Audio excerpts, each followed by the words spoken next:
तो देखिए भाई, इंपॉर्टेंट फार्मूलाज यहाँ पर मौजूद हैं, आप इसका स्क्रीनशॉट ले सकते हैं। और ये जो है वो आप याद करना है आपको, तमाम फार्मूला। सही है, आप इसका स्क्रीनशॉट ले लें। और ये मैं आपको सिंबल अभी 2 मिनट में आपको बता देता हूँ कि सिंबल किस तरह, क्या क्या है इसके सिंबल। ठीक है, तो देखिए अब मैं सिंबल की तरफ आ रहा हूँ, सिंबल क्या क्या है। तो अब देखो, पहला जो सिंबल है वो है यहाँ पर एल। ठीक है, तो एल जो शो कर रहा है वो लेंथ को शो कर रहा है, ये भी लेंथ को शो कर रहा है। ये जो है वो अल्फ़ा को शो कर रहा है। ठीक है, ये जो है वो अल्फ़ा को शो कर रहा है, और ये जो है वो टी को शो, यानी कि टेम्परेचर को शो कर रहा है। तो change in temperature, change in length. ठीक है, ये है चेंज इन लेंथ का फॉर्मूला। तो अब ये देखें, रूट मीन स्क्वायर वेलोसिटी है ये, और ये प्रेशर है, और ये वो है आपका डेंसिटी। ठीक है ना, तो डेंसिटी और प्रेशर अगर मालूम हो तो आप आराम से रूट मीन स्क्वायर वेलोसिटी निकाल सकते हैं। अब यहाँ देखें, ये के और टी, टी टेम्परेचर को शो कर रहा है, के फॉर बोल्ट्जमैन कांस्टेंट है ये, और एम फॉर मास है। के की अलग वैल्यू होती है, और टी की वैल्यू आपको मौजूद होगी। यहाँ देखें, क्यू जो है वो हीट को शो कर रहा है। ये जो है वो टेम्परेचर मालूम करने के जो है वो फार्मूला है ना, कि भाई टेम्परेचर को अगर जैसे कि कन्वर्जन करनी होती है ना, तो उसकी ये फार्मूलाज हैं। अब जैसे कि फ़ारेनहाइट को आपको जो है वो सेल्सियस में कन्वर्ट करना है, तो उसका जो फार्मूला क्या होगा, उसका फार्मूला ये होगा। अगर आप सेल्सियस को चाहते हैं कि फ़ारेनहाइट में कन्वर्ट करना है, तो उसका फार्मूला क्या होगा, उसका फार्मूला ये होगा। ठीक है, ये केल्विन है, केल्विन टेम्परेचर कहलाता है। अब देखो यहाँ पर जो है वो फ़ोर्स अगर मालूम करनी हो तो वो देखें, ये फार्मूले बड़े इंपॉर्टेंट हैं। ये भी फार्मूला बहुत इंपॉर्टेंट है। ये बेसिकली चार्ज का सिंबल है, ये रेडियस का सिंबल है। इसकी अलग वैल्यू होती है फ्री परमिटिविटी की। ठीक है, तो अब देखो यहाँ पर, अच्छा यहाँ पर मैंने 2 फार्मूला क्यों लिखे हैं, इसलिए क्योंकि अगर किसी MCQs में MCAT के अंदर आ जाए कि के की वैल्यू दी हुई गई हो, तो आप फिर ये वाला जो है वो फार्मूला लगा के आंसर ले आएंगे। लेकिन अगर किसी में के की वैल्यू नहीं दी हुई, किसी में फ्री परमिटिविटी पूछा गया है, तो आप फिर ये वाला फार्मूला लगाएंगे। अब देखो भाई, के जो होता है बेसिकली इसके इसी के बराबर होता है। ठीक है ना, तो के जो है बेसिकली ये इसके बराबर होता है, और यही जो मैंने इधर लिखा हुआ है कि अगर फॉर एग्जांपल के की वैल्यू नहीं दी हुई, तो भाई के की वैल्यू आपको मालूम करनी होगी ना, तो आप ये फार्मूला लगाएंगे। यानी कि ये के किसके बराबर होता है, कि इसके बराबर होता है, ये उठा के आप इधर लगा देंगे, बस सिंपल के की वैल्यू निकल आएगी। अगर दे दी तो फिर सही है। बेसिकली अब आप अगर के की वैल्यू याद रखना चाहिए, तो के की वैल्यू जो होती है वो 9 होती है। ये MCQs में पूछा जाता है कि के की वैल्यू क्या है। के इज़ अ बोल्ट्जमैन कांस्टेंट, तो ये जो है वो आप याद रखेंगे, ये वाली वैल्यू। ई की वैल्यू भी पूछी जाती है यहाँ पर ना, ई की वैल्यू क्या है, के की वैल्यू क्या है, जी की वैल्यू क्या है। तो जी आप ग्रेविटेशनल कांस्टेंट है, ई इज़ अ, ये एक इलेक्ट्रॉन की वैल्यू है, ये भी मैंने आपको बताऊँगा आगे जाके। तो ये 3 चीज़ें आप जो है वो यहाँ पर याद रखेंगे वैल्यू के तौर पे। अब सिंबल मैं बता रहा था आपको, तो सिंबल वही ये वही मास और ये वेलोसिटी का सिंबल। सिंबल तो खैर बहुत इजी है साहब, पता होगा आप सब लोगों को। ये वोल्टेज हो गया, ये पावर, पावर के फार्मूलाज आ गई है। पावर के फार्मूलाज बहुत इंपॉर्टेंट फार्मूलाज हैं, उसको आपको याद रखना है। जैसे कि एक ये है, ये है, ये है, ये है। ठीक है, ये 4 फार्मूला तो मस्ट आते हैं और ये आएंगे। ये है वर्क डन, सही है, यानी कि ये आप समझ लें वर्क है। अगर वर्क मालूम आपको दे दिया गया हो, पावर आपको निकालनी हो, तो आप सिंपल वर्क को डिवाइड करके टी से भी निकाल सकते हैं। ये देख लें, ये देख लें, सारे इंपॉर्टेंट फार्मूला आपके पास मौजूद हैं इधर। अब आप ये दूसरे फार्मूलाज हैं, इसका भी आप स्क्रीनशॉट ले लें। ये भी बहुत इंपॉर्टेंट फार्मूलाज हैं और ये आपको लाजमी याद करके जाने हैं। सही है, आप इसका स्क्रीनशॉट लें, और ये भी देख लें, ये भी बहुत इंपॉर्टेंट है, इसका भी आप स्क्रीनशॉट ले लें। अब मैं आपको इसको थोड़ा बहुत समझाऊंगा, फिर नेक्स्ट फार्मूला की तरफ चलेंगे। तो इसमें देखें भाई, यहाँ पर आपको नज़र आ रहा होगा फोर्स का फार्मूला है यहाँ पर ना।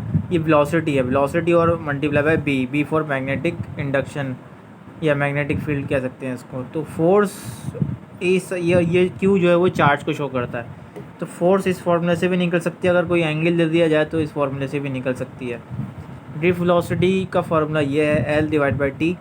ये भी फोर्स का फार्मूला है। ये आई वो करंट को शो कर रहा है, सही है। अब देखो ये जो है वो टॉर्क का फार्मूला, ये भी टॉर्क का फार्मूला है, सही है।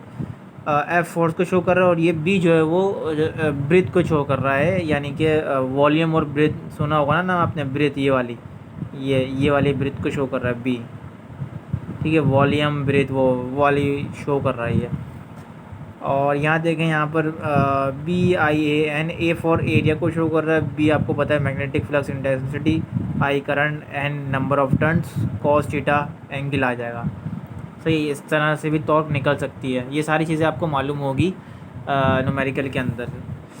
और आप देखें यहाँ पर ये बी का फॉर्मूला भी आप मालूम कर सकते हैं, मैग्नेटिक फ्लक्स इंटेंसिटी मालूम कर सकते हैं आप। और अगर आपके फार्मूले में नंबर ऑफ़ टर्न्स मौजूद हैं तो आप ये भी फार्मूला लगा सकते हैं। EMF भी आप मालूम कर सकते हैं, EMF के लिए ये चीज़ें रिक्वायरमेंट है, ये चीज़ें होना चाहिए। फ्लक्स डेंसिटी है बेसिकली, ये टाइम है, ये नंबर ऑफ़ टर्न्स हैं। अब म्यूचुअल इंडक्टेंस अलग ही नाम लिखा आता है पेपर के अंदर ना, MCQs के अंदर आएगा, अलग ही नाम लिखा हुआ आएगा, म्यूचुअल इंडक्टेंस था। तो जब भी ये आए तो इसका फार्मूला ये लगाएंगे आप, ये एम शो ही इसको कर रहा है म्यूचुअल इंडक्टेंस को। अच्छा, इसको किस तरह करेंगे भाई, EMF की वैल्यू दे दी जाएगी, आई की वैल्यू भी दे दी जाएगी, टी की वैल्यू भी दे दी जाएगी। अब आपको इसको अरेंज करना पड़ेगा, टी को उधर ले जाएंगे, मल्टीप्लाई करवा देंगे, और इस वाले आई को जो है वो डिवाइड करा देंगे, सिंपल एम को अलग कर देंगे, तो कैलकुलेशन के बाद म्यूचुअल इंडक्टेंस यानी एम की वैल्यू निकल आएगी। यहाँ पर भी देखें, ई जो है वो यहाँ पर अगर सिंपल ये फार्मूला है यहाँ पर, और यहाँ देखें ये अगर ये सेल्फ इंडक्टेंस का फार्मूला है। अच्छा, सेल्फ इंडक्टेंस को एल से डिनोट करते हैं, म्यूचुअल इंडक्टेंस को एम से डिनोट करते हैं, ये बात आपको ध्यान में रखनी है।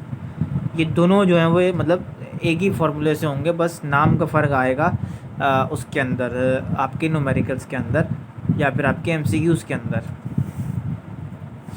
अच्छा, अब यहाँ देखो भाई, ये जो है वोल्टेज है, सही है, ये वर्क है, ये चार्ज है। वोल्टेज मालूम करने का ये भी एक फार्मूला मौजूद है आपके पास।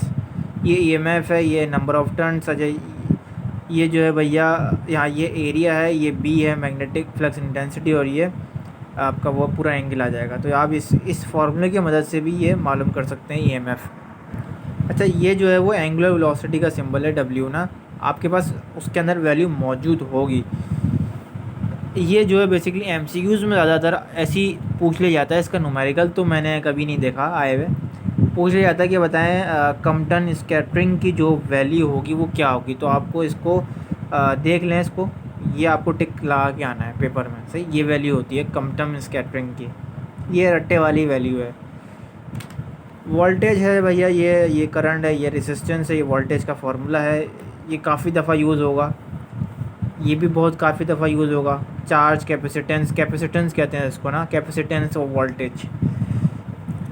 ये देखो यहाँ पर व्हीटस्टोन ब्रिज, ये भी मतलब बहुत रेयर है, कभी कभी आता है लेकिन आ जाता है। तो इस टाइप का कोई ना क्रॉस का इस तरह से ब्रिज आपको दे दिया जाएगा ऐसे करके, सही है। तो ये इस तरह से ब्रिज दे दिया जाएगा, R1 R2 R3, ये मैंने समझाया हुआ है, ठीक है ना, ये समझाया हुआ है। ये R1 R2 से डिवाइड होगा, R3 R4 से डिवाइड होगा। तो इसमें से पूछ लिया जाएगा कि भाई R3 बताएं, तो आप सिंपल R4 को ऊपर ले जाएंगे, R3 मालूम हो जाएगा। तो ये बेसिकली व्हीटस्टोन ब्रिज का फार्मूला है, और शंट रेजिस्टेंस का फार्मूला आपके सामने मौजूद है ये। अब देखो ये RS है ना, RS का मतलब होता है shunt resistance, S for shunt. J यानी कि गिल्वेनोमीटर, ये मतलब I जो शो कर रहा है वो गिल्वेनोमीटर के करंट को शो कर रहा है। RJ ये रेजिस्टेंस शो कर रहा है, गिल्वेनोमीटर के अंदर के रेजिस्टेंस को शो कर रहा है। आई जो है वो सिंपल टोटल करंट शो कर रहा है, जितना भी पूरा है उस गैल्वेनोमीटर के अंदर करंट शो होगा, यानी कि जो टोटल करंट होगा उसको शो कर रहा है ये आई। और एक अलग से करंट होगा गैल्वेनोमीटर के अंदर, वो एक अलग करंट होगा, और ये टोटल करंट होगा। तो ये बेसिकली वो ये दोनों एक ही चीज़ है ना, आई जी। तो ये फार्मूले से आप शंट रेजिस्टेंस मालूम कर सकते हैं भाई। बहुत इंपॉर्टेंट फार्मूलाज ये नेक्स्ट जो मैं बता रहा हूँ, इसका स्क्रीनशॉट ले लें, और इसी तरह इसको रटना है आपको। यही चीज़ें आएंगी MCQs के अंदर, MCAT के अंदर। इसका आप स्क्रीनशॉट ले लें, और ये लें, इसका भी आप स्क्रीनशॉट ले लें, सही है। ले लिया आपने, ये पूरा ले लें इसका यहाँ तक। तो अब मैं इसको थोड़ा बहुत बताऊंगा, फिर नेक्स्ट फार्मूले की तरफ चलेंगे। तो भाई अब देखो इसके अंदर ये तो वो मैंने आपको बताया था कि वो कन्वर्जन ऑफ टेम्परेचर है, इसके फार्मूलाज हैं, ये पावर के फार्मूलाज हैं, ये मैं बता चुका हूँ पहले ही ना। ये देख लें आप, ये देख लें, ये देख लें, ये जो है वो बेसिकली नंबर ऑफ़ इलेक्ट्रॉन्स अगर मालूम करने हो तो इस फार्मूले के तहत हो जाएगा। ये चार्ज है, नंबर ऑफ़ इलेक्ट्रॉन्स, और ये इलेक्ट्रॉन्स स्पेशली इसकी अलग सी वैल्यू होती है, इसकी भी अलग सी वैल्यू होती है। और नंबर ऑफ़ इलेक्ट्रॉन्स आप कैसे मालूम करेंगे, वो ये पूरा आपको इस फार्मूले की मदद से आ जाता है। अच्छा, एन जो होता है वो बेसिकली अगर फार्मूले में या क्वेश्चन में पूछा चला ऐसे चला जाए कि भैया एन मालूम करें, तो एन आप ऐसे भी मालूम कर सकते हैं। इसका फार्मूला ये होता है mass divide by molar mass. अच्छा, ये जो है वो एनर्जी का फार्मूला है। H is the Planck's constant, C is the speed of light, and ये जो है वो वेव लेंथ को शो करता है, लैम्डा। तो वेव लेंथ और ये इसकी वैल्यू आपको पता होगी, ये वैल्यू भी आपको पता है, स्पीड की वैल्यू कितनी होती है, तो ये दोनों वैल्यू पता है और ये वैल्यू भी आपको पता है। तो सिंपल वेव लेंथ की वैल्यू आपको गिवन होगी, वो आप यहाँ पर लगाएंगे और एनर्जी की वैल्यू इजीली हासिल कर सकते हैं। काइनेटिक एनर्जी का फॉर्मूला ये है। काइनेटिक एनर्जी कभी कभी जो है वो मतलब वैसे बेसिकली काइनेटिक एनर्जी का जो फार्मूला वो है वन डिवाइड बाय, ये है काइनेटिक एनर्जी का फार्मूला ना, कि 1/2 मास वेलोसिटी स्क्वायर, ये है बेसिकली काइनेटिक एनर्जी का जो एक्चुअल में फार्मूला है। बट अगर काइनेटिक एनर्जी मालूम करने के लिए आ गया पेपर में और वो मतलब दे दिया गया आर से मालूम करें और टेम्परेचर दे दिया जाए, तो फिर आप कंफ्यूज हो जाएंगे काइनेटिक एनर्जी किस तरह मालूम करेंगे। तो इसलिए इसका फार्मूला बेसिकली ये बनता है कि अगर टेम्परेचर दे दिया जाए और काइनेटिक एनर्जी पूछ ली जाए तो इस फार्मूले की मदद से आप मालूम कर सकते हैं।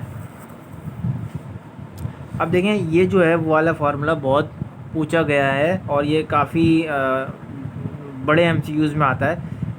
और उसकी जो पहचान है इस फार्मूले की, कैसे पहचानेंगे आप, पहचानेंगे देखें, कोई भी यहाँ पर नंबर दे दिया जाएगा, 4 second of motion, 5 second of motion, 6 second of motion. तो जब भी ये आएगा 6 सेकेंड ऑफ मोशन, आप पहचान जाएंगे इसका फार्मूला ये बनेगा। बेसिकली ये जो फार्मूला है वो लॉज ऑफ मोशन का फार्मूला है, बट मैंने यहाँ पर क्या किया है, यहाँ पर t की जगह ये रखा है 2n-1। तो 2n-1 जब यहाँ पर मैंने लगा दिया तो आप यहाँ पर समझ जाएंगे कि भैया ये 5 सेकेंड ऑफ मोशन का फार्मूला है। सही है ना। इस फार्मूले की मदद से आप ये उसकी वैल्यू इजीली मालूम कर सकते हैं डिस्टेंस की। ये कांस्टेंट वेलोसिटी का फार्मूला है बेसिकली, ठीक है। और ये पार्शियल प्रेशर का फार्मूला है। यहाँ पर जो होगा आपको किसी भी मखसूस गैस मालूम करनी होगी, और यहाँ पर आप देख सकते हैं यहाँ पर PT यानी कि टोटल प्रेशर आ गया यहाँ पर, और टोटल नंबर ऑफ़ मोल्स आपको ये दोनों गिवन होंगे, और ये भी गिवन होगा आपको, यानी कि ये नंबर ऑफ़ मोल्स होगी किसी मखसूस गैस की होगी। जैसे कि यहाँ पर हो जाएगा CH4 की जो है वो ये पूरी एक गैस है, इसकी जो है वो नंबर ऑफ़ मोल्स आपको मतलब आप नंबर ऑफ़ मोल्स उसका आप खुद ही निकाल सकते हैं अगर मास गिवन है, तो वो आप यहाँ पर लिखेंगे, और टोटल नंबर ऑफ़ मोल्स कितने वो यहाँ आ जाएंगे, और टोटल नंबर ऑफ़ प्रेशर कितना है वो यहाँ पर आ जाएगा। रिफ्रैक्टिव इंडेक्स का फार्मूला ये है, एनर्जी का फार्मूला ये है, और ये भी बहुत इम्पॉर्टेंट है, ड्राई गैस और मॉइस्ट गैस का आ जाते हैं। बाकी ये जो चीज़ें हैं भैया वो तो डॉपलर इफ़ेक्ट का आ जाता है, ये सारा चीज़ ना मैंने इसलिए आमने सामने लिखे हैं, डॉपलर इफ़ेक्ट आ जाता है, आपको याद करने में ईजी होगी। इसका वही है कि भाई यहाँ देखिए ऑब्ज़र्वर और सोर्स के दरमियान का जो है वो मतलब है, ऑब्ज़र्वर यानी कि आप खड़े हैं और सोर्स कोई भी एम्बुलेंस आपके सामने आ रही है, तो ये वो चीज़ें हैं। सही, एम्बुलेंस आपके सामने आ रही है, आप खड़े हुए हैं, स्टेशनरी आप खड़े हुए हैं, तो यहाँ पर वही टूवर्ड्स यानी कि इंक्रीज़ से मुराद फ्रिक्वेंसी अगर किसी की बढ़ रही होगी, यानी कि आप खड़े हैं और एम्बुलेंस बहुत तेज़ी से आपके पास आ रही है, तो इसका मतलब ये होता है कि फ्रिक्वेंसी बढ़ रही है। तो जब भी फ्रिक्वेंसी इंक्रीज़ हो रही होगी तो यहाँ पर देखें मैंने प्लस लगाया है, और इसी तरह अगर अवे दूर जा रही है एम्बुलेंस आपसे तो जाहिर सी बात है फ्रिक्वेंसी जो है वो डिक्रीज़ हो रही होगी, तो जब डिक्रीज़ हो रही होगी तो मैंने यहाँ पर माइनस लगाया है। इसी तरीके से अगर मैं देखूँ थोड़ा सा उल्टा कर दूँ कि जो सोर्स है वो रुकी हुई है और आप जो है वो एम्बुलेंस के पास जा रहे हैं, यानी कि ऑब्ज़र्वर एम्बुलेंस के पास जा रहा है, तो भी टूवर्ड्स यानी कि उसके पास जाना, तो इन फ्रिक्वेंसी जो होगी भैया वो भी बढ़ जाएगी। और यहाँ अगर जब आप नीचे रखी, देखिए ये ऊपर लिखा था ना, तो जब भी आप एक बात याद रखें कि ये जो वेलोसिटी है ना, ये बेसिकली एक सिंपल वेलोसिटी है, यानी कि ये गिवन होगी आपको, और ये जो होगी ना वेलोसिटी, ये स्टेशनरी और ये ऑब्जर्वर की वेलोसिटी होगी। तो जब भी आप ये चीज़ें ऊपर लिखेंगे तो प्लस में लिखेंगे, टूवर्ड्स में, इंक्रीज़ में। लेकिन अगर ये चीज़ अगर आप नीचे लिख रहे हैं नीचे, तो आप ये माइनस में लिखेंगे टूवर्ड्स के अंदर। ये थोड़ी सी टेक्निक है, आपको याद रखनी पड़ेगी। यहाँ देखें, अगर अवे जा रहा तो यहाँ मैंने पॉजिटिव लिखा है, सही है, ये चीज़ आपको याद रखनी पड़ेगी। और अगर यहाँ पर दोनों एक दूसरे के पास आ रही हैं, टूवर्ड्स जा रही हैं, तो आप इन दोनों को देख लें, मैंने यहाँ पर मिला दिया, ऊपर प्लस नीचे माइनस, सही है। यहाँ भी देख लें, अवे, दोनों को मिला दिया है, ये चीज़ें दोनों मिला दी है मैंने। तो बेसिकली ये छोटी छोटी ट्रिक हैं जो आपको याद करेंगी, और मतलब इजीली आप समझ सकते हैं कि पेपर किस तरह करना है। बाकी ये छोटे छोटे फार्मूला है, रेगली का फार्मूला है, वोल्टेज का ये बताया हुआ है मैंने, रिजॉल्विंग पावर का फार्मूला ये है, इलेक्ट्रॉन वोल्ट का फार्मूला ये है। बेसिकली ये जो है वो इलेक्ट्रॉन वोल्ट है, इलेक्ट्रॉन वोल्ट कहलाता है ये वोल्टेज, और ये E is called electron volt. ये फोर्स का फार्मूला है, या फिर इलेक्ट्रिक फील्ड इंटेंसिटी मैंने यहाँ पर ज़ाहिर किया है। ये फोर्स है, ये इलेक्ट्रिक फील्ड इंटेंसिटी, यानी दोनों को सेम फार्मूला ही है। अगर फोर्स आया तो फोर्स भी इसी की मदद से मालूम होगा, इलेक्ट्रिक फील्ड इंटेंसिटी मालूम की जाए तो इलेक्ट्रिक फील्ड इंटेंसिटी भी इसी फार्मूले से होगी। इलेक्ट्रिक फील्ड इंटेंसिटी अगर मालूम करने के लिए आ जाए तो वो इस फार्मूले से होगी, F/Q। अच्छा, इलेक्ट्रिक फील्ड में और इलेक्ट्रिक फील्ड इंटेंसिटी में भी बहुत फ़र्क है। क्या फ़र्क है मैं बताता हूँ आपको, और उसका फार्मूला भी देखें यहाँ पर डिफरेंट है, ठीक है ना, इसका फार्मूला भी डिफरेंट है। अच्छा, ये इलेक्ट्रिक फील्ड और इलेक्ट्रिक फील्ड इंटेंसिटी में क्या फ़र्क है ये देखें। इलेक्ट्रिक फील्ड वो जो किसी भी यहाँ पर कोई भी अगर एटम में ले लूँ, कोई भी मॉलिक्यूल ले लूँ, तो उसके जो है वो इर्द गिर्द जो घूम रही होती है इस तरह से, ये जो लाइनें हैं ये क्या है, इलेक्ट्रिक फील्ड। ये सिर्फ और सिर्फ इलेक्ट्रिक फील्ड है, क्या है, ये सिर्फ और सिर्फ इलेक्ट्रिक फील्ड है, ये इसे कहते हैं इलेक्ट्रिक फील्ड। ये जो आपके इर्द गिर्द घूम रही होती है, सराउंड कर रही होती है किसी भी एटम को। अब इलेक्ट्रिक फील्ड इंटेंसिटी क्या है, इलेक्ट्रिक फील्ड इंटेंसिटी जब भी आ जाए तो उससे मुराद वही होता है कि उसकी रेंज, ये जो चीज़ होगी ना, कि उसकी कहाँ तक है रेंज, कहाँ तक ये अपनी जो है वो इलेक्ट्रिक फील्ड इंटेंसिटी पकड़ सकता है। तो ये जो है वो उसकी क्या आ जाएगी, इलेक्ट्रिक फील्ड इंटेंसिटी आ जाएगी। ये यहाँ पर सिंपल इंटेंसिटी में लिख दूँ, आप समझ जाइएगा, इलेक्ट्रिक फील्ड इंटेंसिटी, ये इलेक्ट्रिक इंटेंसिटी आ गई, और ये जो राउंड है वो क्या है, इलेक्ट्रिक फील्ड है, सिंपल।